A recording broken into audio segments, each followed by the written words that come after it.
Hi, I'm Aunty. We out here to vibe. Tonight's topic is spirituality. I gotta kind of bring it to you guys on a kind of like slumber, kind of mellow kind of vibe. My guest tonight is Brother Muhammad. Having this conversation with Brother Muhammad was really special for me based on the connection of the conversation and how the two of us know one another. My producer, that is her father, for him to let me into his world of peace, to me was very, very, very special. To know him is to definitely understand him on a spiritual note. And I think being a part of his family dynamics has definitely brought that spiritual connection. So I have to say Salam Alaikum, and respectfully I can say Salam Alaikum to Brother Muhammad on so many levels because we connect spiritually. So with that being said, everyone knows what it is that I do. I am a housing specialist. I take that with pride as well as a healer. All of that plays a part in the job that I carry. And being spiritual also connects to that whole vibe. Respecting religion and knowing that spirituality has a very important part to all of that. So today, having Brother Muhammad letting me into his world, and I'm going to repeat that again, was definitely a plus for me on so many levels because of the magnitude of humbleness that he has within him through all of his traumas over his life. And we all have that. So let's also be clear on that note as well. We're going to take a break because this one here really brought me to understanding all of us as a whole.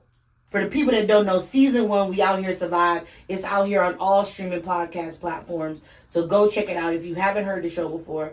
It is such a beautiful storytelling, deep dive into people's good, bad, and indifferent. But tell us about some of your favorite episodes from season 1. I would say it's when I invited a guest over, and before we even started, she had so many things she wanted me to critique just to have her there, and we was all for it, we'll hide the face, we'll do all of these. Right, something her writer. All of these different things that she needed. And when she got there, I told her, we're going to talk about her life and, some things though that she's been through, had knowledge of some of them, which would have been a great story. Not that I'm trying to have her we're trying to monetize her pain. Right. But what else why are we talking? Right, because it was about trauma. That segment was about trauma. Mm. And you had several different traumatizing situations. And, mental health and mental issues and all. And she was like, why would you want to use that? And I'm like, I'm so confused. Like, why are we even here? You a whole mental issue. And I'm not even trying to... No, but you were trying to say, I'm not even trying to be funny. No disrespect. No, she was trying to really bring out, look how much you've overcome, pushed through, survived, thrived. How did you get there? Peace and blessings, everyone.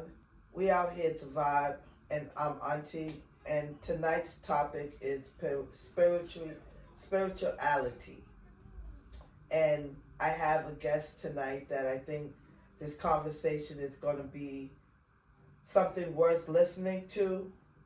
Everybody has their own definition of what that looks like for them, but we want to actually give you facts. So let me have my guest introduce himself. Hi y'all, how you doing? My name is Denord Muhammad II, and I'm the guest for the night. My first question would be, what is your definition of spirituality? That's a deep one.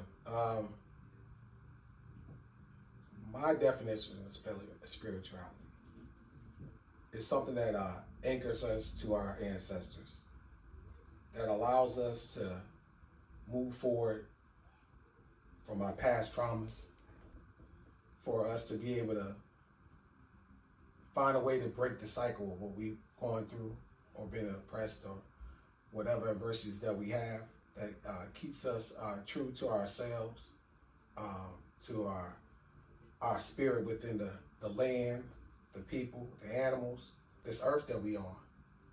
That's spirituality to me. And for me, I would say the same. My definition of spirituality is a connection to everything that's been created before us. And without the oceans, the wind, the sun, the moon, the animals, the earth itself, we would not exist, in my eyes. So, what are your spiritual beliefs? Well, my daughter this week, she asked me that same question. She proposed it as, Dad, what is black spirituality? And I was kind of a little bit taken aback because I was like, black spirituality? It's not such a thing to me as just black spirituality. Because being that we are multicultural, we come from different places and different beings and things like that. I look back on what was common for us, like far as us being black and also Native American. I look at it as, having a kindred spirit towards the land, towards the people, the struggles that we're going through, and this overwhelming sense of endurance that we got to keep on running this race. So for me, I honor the people before me by keeping up this race. I was talking to my daughter, I was like, and being able to go a little bit further to pass the baton so that she had a little bit less for her to have to run. And that's a common theme for a lot of people that are very spiritual people. They want to see us win. We want to see us get to a point where we can get past the trauma and get to the point of healing. I don't think in this country, United States of America, there are no more two people that have dealt with that type of level of that than black and Native Americans. Because if you look at it, majority of the things that has happened to us, it's unique within our community because of how they try to displace us. They took us and they stripped us away from the word spirituality.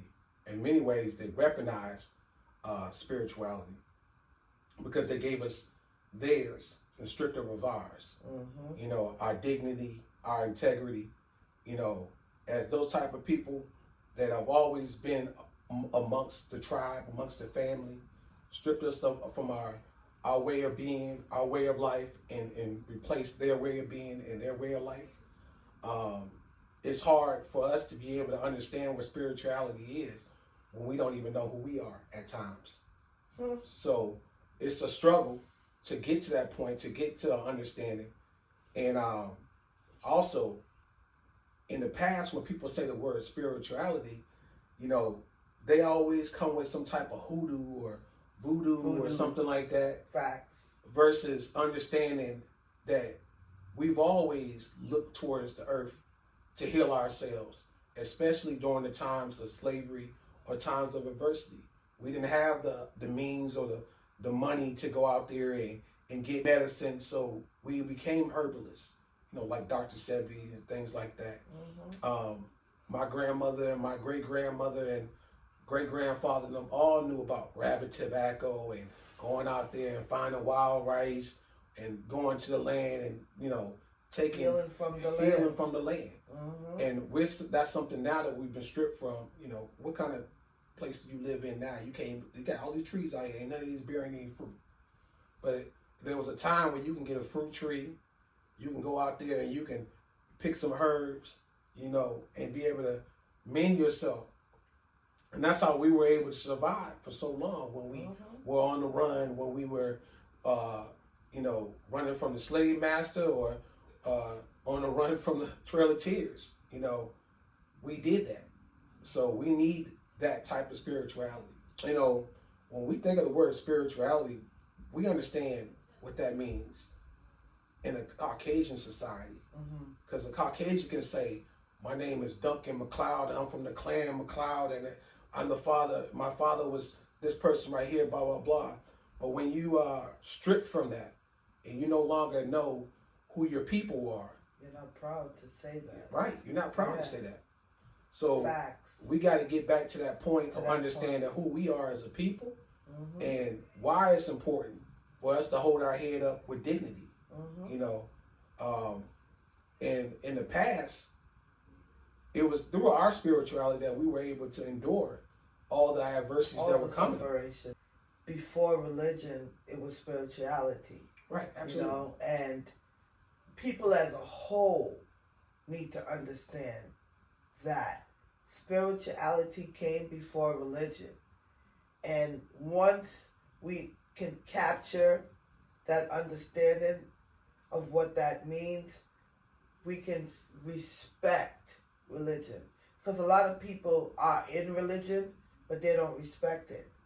You know, and you have to be able to me, in my eyes, over the years of understanding different faiths, you have to be able to respect and be proud to say that you understand and you are spiritual, because that connects you and it gravitates you more strongly to whatever your faith is. It may be Buddhist, Hindu, Muslim, Christian, you know, it connects you to that if you understand that you first come from being spiritual.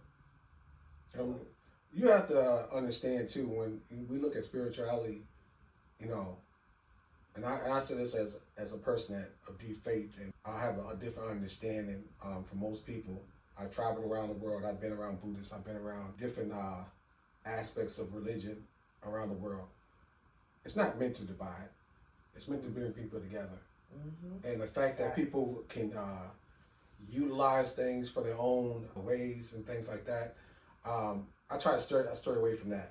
What I try to do is understand that each person is going to be judged according to their book and their way of belief. But even when we don't have a full understanding of that, or what those people are, they still have a spiritual base. I mean, are these people striving to better themselves and their community? Are they uplifting their fellow man? Are they bringing something better to this world as stewards to this world? Like, that's what we're supposed to be, stewards to this world. You know, we only have one earth. Unfortunately, we still got people still putting lead and mercury in water and killing off half the world for the ill-gotten gains. So with that, you have to have some type of way about yourself to understand that, you know, there's only one race, and that's the human race. That's it. You know, so when we look at that, we have more in common than we don't. And that's hard for a lot of people to see when they are constantly in that woe is me mentality, because they have made you into being individuals. When in the past, in our ancestry, or who we were tribes, we were villages, and we worked together as a common goal. We raised that barn, where we might have raised that child. It wasn't just one child. Just even in the black community in the past, when you grew up, you would, you know, you would have your neighbor look out for you, and the neighbor like, you better get home. I know your daddy gonna be home soon, and things like that. And even in our community, in the Muslim community, you know, we used to have a little song: every father is a father to me, every mother is a mother to me, every brother is a brother to me, every sister is a sister to me. So we would say brothers and sisters, and, you know, we knew That's what I mean. If I wasn't doing right, Sister Sultan was gonna pull up, or Brother Mahmoud was gonna pull up, or and I knew I did something wrong. I was gonna get addressed by them, and I was gonna get addressed by the people in my neighborhood. Even my dad was a neighborhood watch. People would come by. I'll be outside or something doing something that I wasn't supposed to be at, or talking to somebody. I'm gonna tell your father later on. I knew I was in trouble. I respect that. I respect that the community that we had, and that's where I feel like if we had better spirituality, we would be able to still have that community, that common unity. Right. That tethers us all together. Because this is our block, this is our neighborhood, this is our community. And that's part of why it's important for us to get reinvested into our community. Take a leap of faith and meet your neighbor. Yeah. And get to know your neighbor. Mm-hmm. Everyone is so disconnected with social media, but how do we connect all of that? Well, I think it comes down to understanding that we don't go through nothing alone. Look at the climate we're dealing with today. Whether it be, the immigrant climate, or, us about to be on this recession, things like that. Everybody's scared now. And fear builds pressure, and we have to... Pressure busts pipes. Oh, exactly. That's the problem. We don't have any poise anymore. And that comes from being a man and a woman. Knowing your roles within your community, how you can support your community. Mm-hmm. It's sad because a lot of people come into this country, they don't see the greatness that it really is and can be, because they really never participated in the struggles of what we have to go through, mm-hmm. so that they can get the benefits that they want now. But I'm here to tell you, there was never a movement in America that didn't have a brother from the First Nations or a brother from a Black community Mm-hmm. that weren't working together. They were always working together. Yeah. The thing is that, they want you to stay divided by allowing you to believe that you have nothing in common. Nothing in common. And I can guarantee you, we have a lot in common. And on that note, we're going to take a little quick break and pay some bills, and we'll get right back at you. Y'all come with me to Nubian Markets on Washington Street in Roxbury. The first thing I got was some citrus, and you already know, for real. This is a Black-owned grocery store. If you're walking through Nubian Markets, you see these little signs telling you that you're buying Black. I grabbed me some Wake Robin kimchi and some tofu food. Then I turned to the dairy section and got me some buttery butter, baby. Slowly but surely, I entered my home, the Cannon Spice. I got me some Louisa Sassoon and some mustard seed, because I got the faith of one, baby. Re-hit the produce section for some nanners and garlic, because y'all, I forgot. Y'all, look behind me. Y'all, they got a grab-and-go section with savory snacks and seeds, and if you go a little bit further, you're going to see some dessert. Nubian Markets. Now, surprise, surprise, they got a cafe and a halal butchery. I had to check out because I was about to pick out. Could go look and check them out. When did Black men go from solid to this liquefied version of their greater selves? I'm going to explain that. Let's go backwards a little bit. Let's take it back. I want to say back in... I can't get a specific date, but it used to be 4 out of 5 Black families were married, and that changed once Black women divorced Black men and married the government. This is a very important part of history that is not often talked about. My dad, being that he was one of 17 children, his mom and dad weren't married, and that just became the norm. When they can give you that government handout and that welfare, or put you in the projects, these experiments that they did to find a way to break down our community, to take the male out of the family, to allow generations of men to be locked up through truancy laws and things like that were going on at the time. It's all systematic. That what happened to black men, you know, demasculating black men. They weren't allowed to, you know, fight and stand up for themselves. And this is not just specific to black men. This is also, when I say this, has happened with the Native Americans too. Mm-hmm. So when I say this, I mean, this is what we know. You know, stripping you of your children, and then when you finally do get your children back, you beating them to the point where they damn near stupid, you know. And where did that come from? Because it wasn't like that in Africa.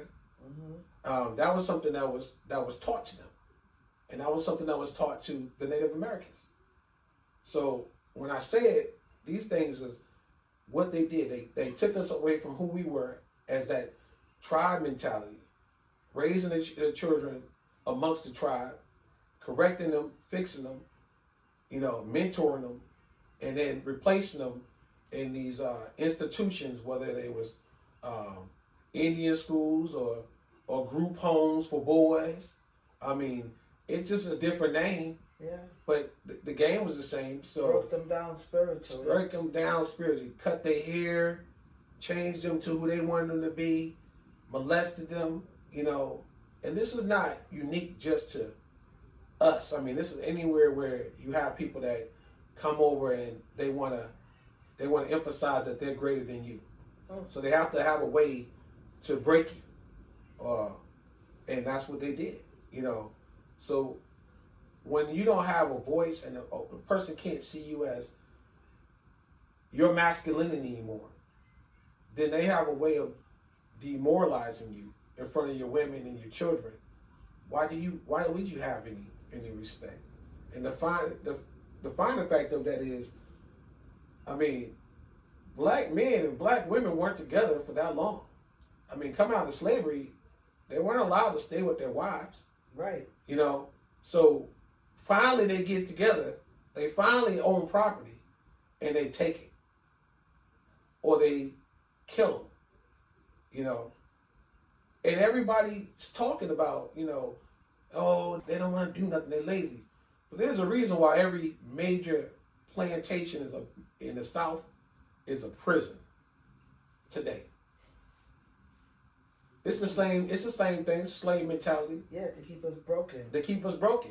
So having the respect for yourself to know that this is the game that they playing, and you have to bow out of their game and play yours. You got to fight your fight, because we're not in the business of fighting their fight. That's why we keep on losing, because we keep on praying to them versus praying for ourselves. Yeah, facts. We praying to them versus praying for ourselves. You know, we play their game and we lose every time.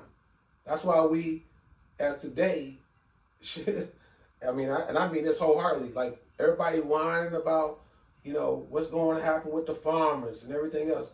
Black farmers ain't never got none of these things that the Caucasian farmers had. Right. Black people ain't never had these DEIs and everything else that everybody else had. Had to get out there and man that field. They had to man that field. And they had, and did what they had to do. Right. And that's the problem. And that's what the thing is. It's like, we have the key to winning this because we've always had adversity on our back. Yeah, we might have stepped away from understanding of the land and everything else, but we can relearn that. But what you can't learn is togetherness. You got to get that in your head that we're together. Right. And this fight that we got to fight is together. And that's the problem. We got too many individuals, and we specialize in individualism now. Mm-hmm. That's the greatest commodity the black people got, individualism. Yeah, me. Yeah, everything is everybody's struggling. Me. You know, and that's what the problem that we face, you know, is getting them back into being a cohesive unit, a community. So when do we become liquid niggas? When we start going to that soup line we start looking for that handout. When we stop, making it about ourselves and our community, making our own co-ops, being our own farmers and boycotting. Now you have people coming and asking us to stand up for them.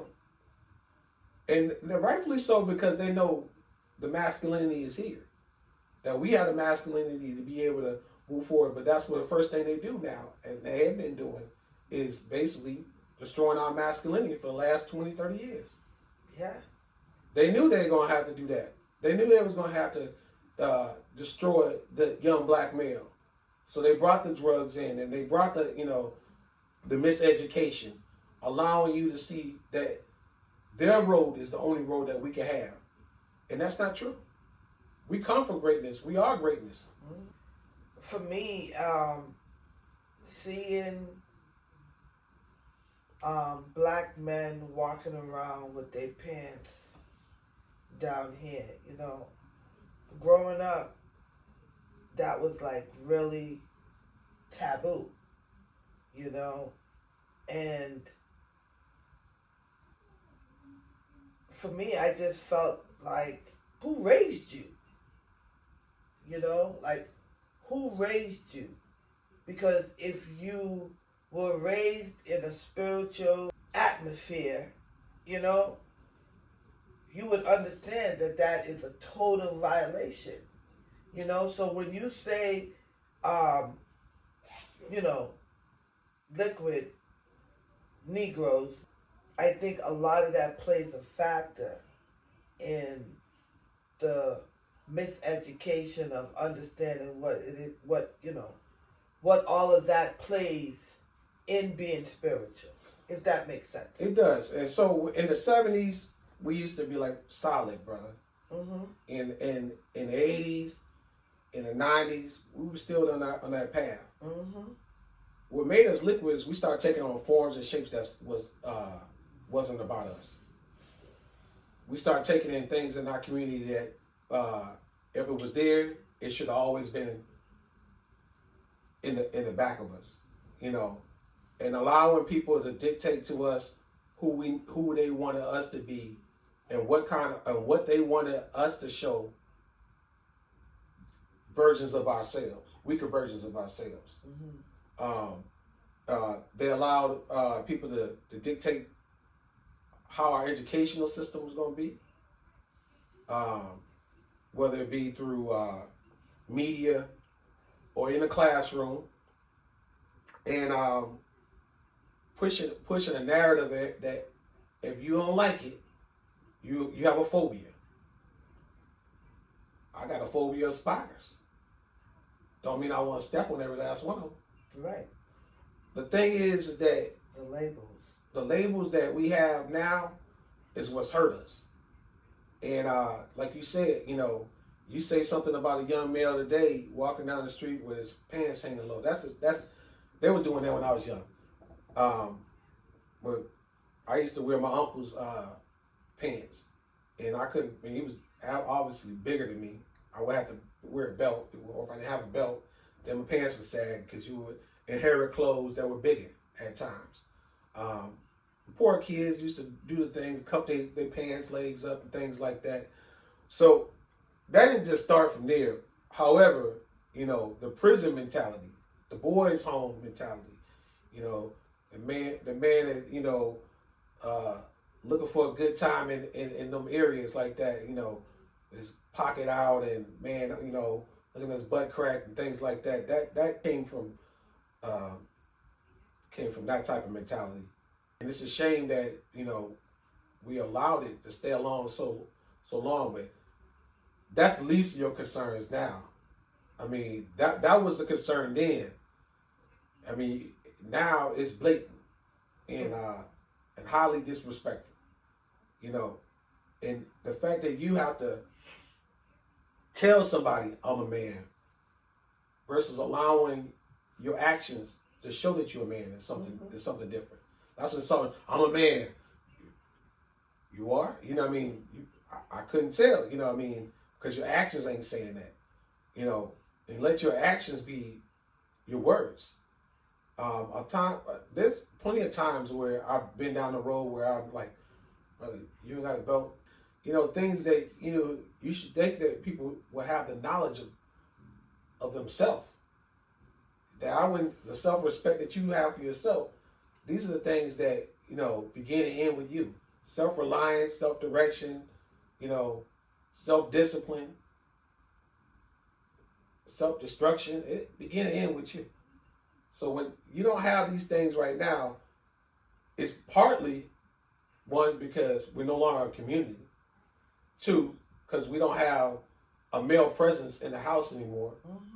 And the biggest lie that's ever been told is black men don't want to be fathers to their children, because that's a lie.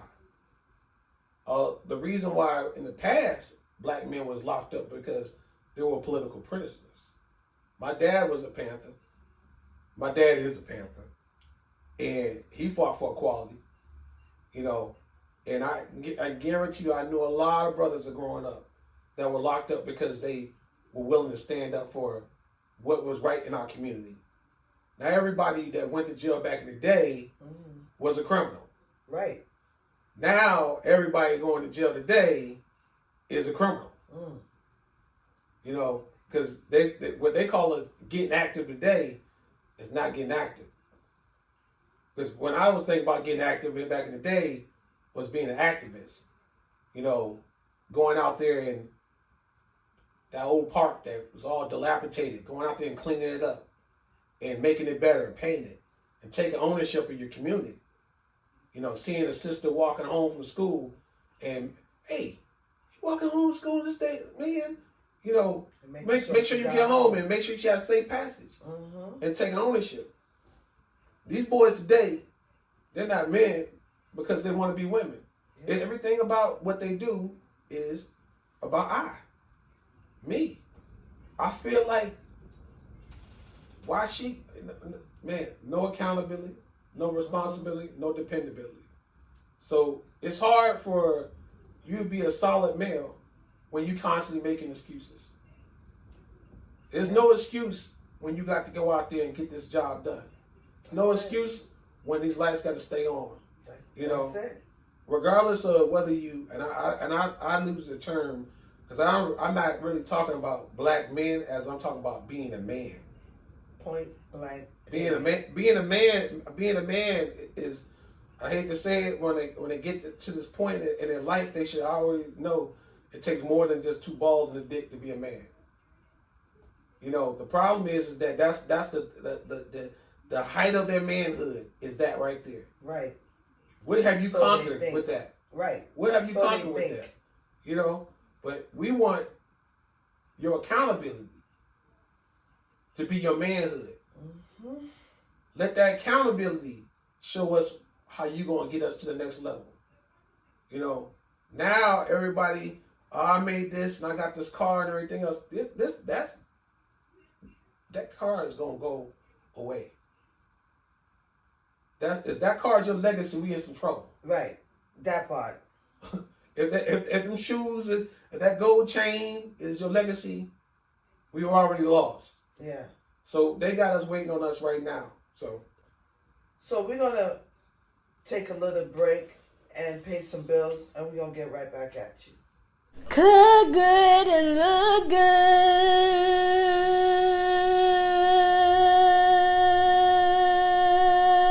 And before we wrap it up, my last thoughts, I've kind of been jiggling back and forth with. What are your thoughts on the Moors and the part that they played with the connection of spirituality as well as in the world? You know, what do you think there's any connection? And you know, absolutely, I believe there's a real connection, and it's been proven. So we can go back to, I love history. Mansa Musa was the richest man in the world. I mean, you can Google that. That's a fact. But what people tend to forget is how Mansa Musa pretty much broke the world at one point. He had so much gold that everywhere he went, he broke their economy. And prior to him, his predecessor was Mana Abu Bakr. Mana Abu Bakr in 1312 commissioned 1,000 ships to spread al-Islam throughout the world. And along with those 1,000 ships, he commissioned another 1,000 ships for medicine, gold, and, you know, a plethora of other things. You know, coming from the region that they were at, these were learned scholars. You know, they were from areas like Timbuktu, so they brought, you know, education to the world. They were astronomers, they were architects, you name it. 800 years, their contributions to the world are still now being seen in Spain, France, Italy, you know, you name it. All over the world. All over the world. So in 1312, that man took a voyage, and it's known that he went to the Americas. He went to the Carolinas. He went through Brazil. He went to Hispaniola. And that is an important part of our identity too, because that will stop the quote of Columbus discovered America. Mm-hmm. So over, I don't know, 300 something years plus, they were already here. Right. And they had already integrated into the Carolinas, into the Cherokee nations, into the Choctaws, to the Chickasaws, and it's proven. I believe in 1866, the last Eastern chief of the Cherokees, name was Ramadan Ibn Wahati, I think. And that's a proven fact. So there was plenty of laws that were in collaboration with the Moors, or, you know, the men that came on this journey to spread al-Islam, but not just spread al-Islam, but to spread good hope and friendship. Mm-hmm. And this is America. And believe this or not, we wouldn't even have America without Morocco. Because Morocco was the first country to recognize America as a country. So in 1787, they made a treaty for friendship and peace. And that basically is a stipulation off of what had already happened before. And then they came out with several other ones that tied into that. But the reason why it's so important is that the laws that were being utilized at the beginning of this country to even establish it says, in the name of God, most gracious, most merciful, at the beginning of it. Mm-hmm. In the treaty. So we're always telling a narrative that we don't have greatness in this country, when we do. I'm not saying everybody's supposed to be a Muslim. Mm-hmm. I'm not saying everybody's supposed to be a Christian. What I'm saying is that you have an identity, and it has been stolen from you, and that you have been your identity has been replaced, and that is why we lack the intestinal fortitude to move forward. Mm-hmm. Because when you don't have something, you feel like you're missing something. How do you even try? You already feel like you off from everything that you're doing in that course. So now you start to learn a little bit more about yourself, and you ask yourself, how come we don't hear this in our history books today? It's here. It's in the library. It's in the Library of Congress. It's in everybody's ears that knows it already. Mm-hmm. You know, and the fact that, you know, they couldn't do certain things. If we stuck to that treaty right now, we'd be in a lot different space than we in right now in this country. I mean, people now talk about, well, the 14th Amendment says this right here, but anybody look at these treaties? These broken treaties? Because when they talked about it and they said, okay, you could not do this if they were this. And a lot of people don't understand that it's not about religion at all. Because the slaves didn't understand who Jesus was, but they knew who Moses was. And they were able to understand that because of these people. Do you understand? Like the Mandingos, you know what I'm saying, were part of those people that came through it in 1312, came to the Americas. Those are warriors. And they made a bond with the people that were here. They didn't replace their civilization. They made it a cohesive environment. So when we hear stuff that now about these wars that happened back then and these people were savages and things like that, no, we need to dig deeper. And you'll find that they were making laws. They were self-governing. A lot of the acts that, especially I want to say, was act in here that I put it aside. The Morris Sundry Act of 1790. It was granted a petition ordered by the South Carolina House of Representatives, clarifying the status of free subjects of the Sultan of Morocco, Muhammad bin Abdullah. These things right here, people were able to get out of slavery because they were sovereign citizens. And that's why you have people saying the Moors today and Moors Knight Temple, but it's deeper than that. You know, we can't just quote something without understanding all of it. So, I mean, I could be wrong. But that's the challenge for everybody out there, is to go out there and find it. Yeah, that's the challenge. Go out there and find it. You know, you'll find that, you know, your name might be in something. Instead of being reclassified as this. And the reason why I keep on harping on this is because you'll find out that it ain't always in Africa. This your land here too. I mean, if you was here before the founding of the country, like my family was here before the founding of the country, I'm right where I need to be at. Because my blood is tethered both ways. That's a fact. And we need to know that. Because now you have in this time of unrest where people start saying, well, I mean, maybe we go back over here and we got to go over here to find this right here. But listen, I'm not chasing peace. I'm not chasing peace. Like, we right where we need to be at. I mean, I don't know anybody else that has done more for this country than these two people that we've been talking about tonight. And we need to be there for each other. If people wouldn't use these labels all the time, yeah, we wouldn't be caught up. We wouldn't be caught up. Yeah, that's a fact.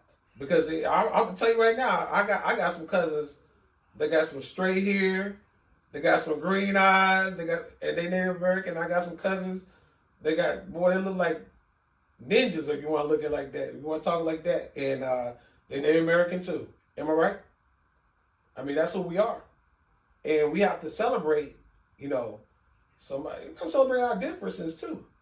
But we also got to celebrate our commonality. So, with that being said, you know, I think that people really need to first understand their spirituality, and that's for everyone, you know. It took a long time for me to really understand certain things about myself, and a lot of that had to do with the spiritual side of myself, which is me.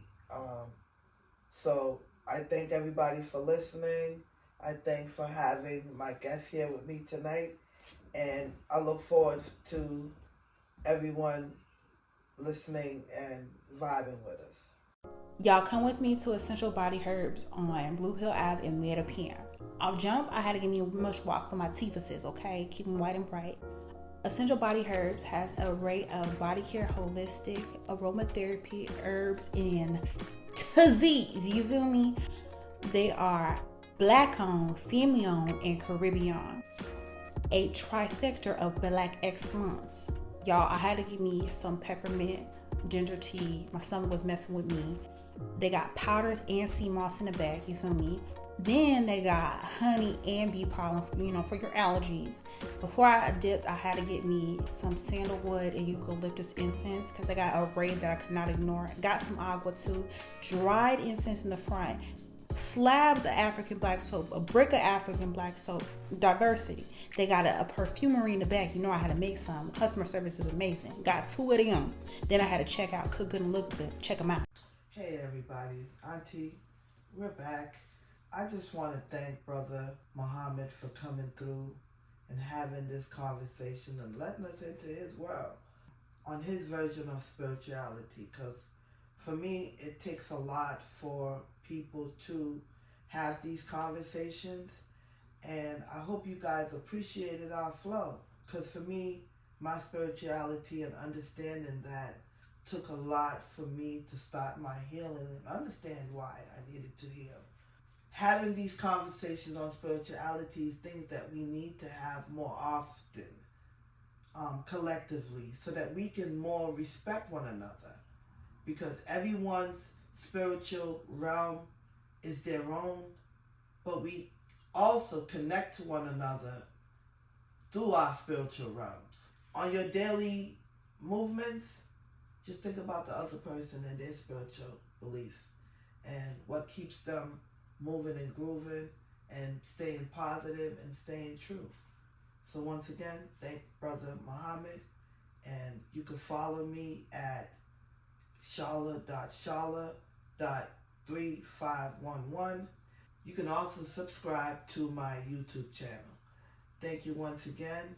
Peace and love, and I hope to have many of you viewing and listening to the conversations. Peace, y'all.